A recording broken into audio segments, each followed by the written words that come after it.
Les affiches des candidats aux élections de 2023 sont déjà nombreuses au centre-ville de Lubumbashi et dans la périphérie. Mais ce tableau semble ne pas beaucoup plaire à la mairie qui en souligne beaucoup d'irrégularités.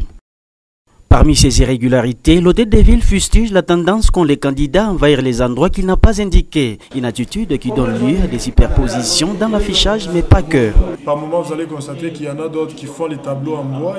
Ils partent pour placer ça devant certains endroits qui ne sont pas habilités. Ça peut être devant un magasin, devant une alimentation de quelqu'un. Et si les propriétaires les risquent de se dire des choses qui ne seront pas bien, alors qu'ils devaient se référer à des services habilités. Mais si la mairie veut y mettre de l'ordre, c'est aussi parce qu'elle évite des incompréhensions sociales. Dans ce sens, certaines plaintes seraient déjà enregistrées. Et aujourd'hui, la majorité des candidats se disent non, moi j'ai laissé là-bas, certains sont venus, ils ont arraché mes affiches, ils ont mis leurs affiches, les autres sont venus, ils ont arraché, ainsi de suite. Alors nous voulons assez que cela soit bien organisé. Un autre problème tient au manque de paiement par beaucoup de candidats de la taxe pour afficher leur numéro, parti et regroupement politique. C'est aussi une image que la mairie de Lubumbashi désapprouve.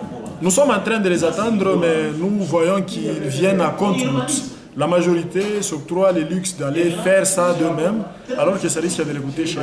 Finalement, le curseur est mis sur une formule punitive. À propos, l'hôtel des villes envisage des sanctions et amendes pour mettre de l'ordre dans l'affichage des candidats.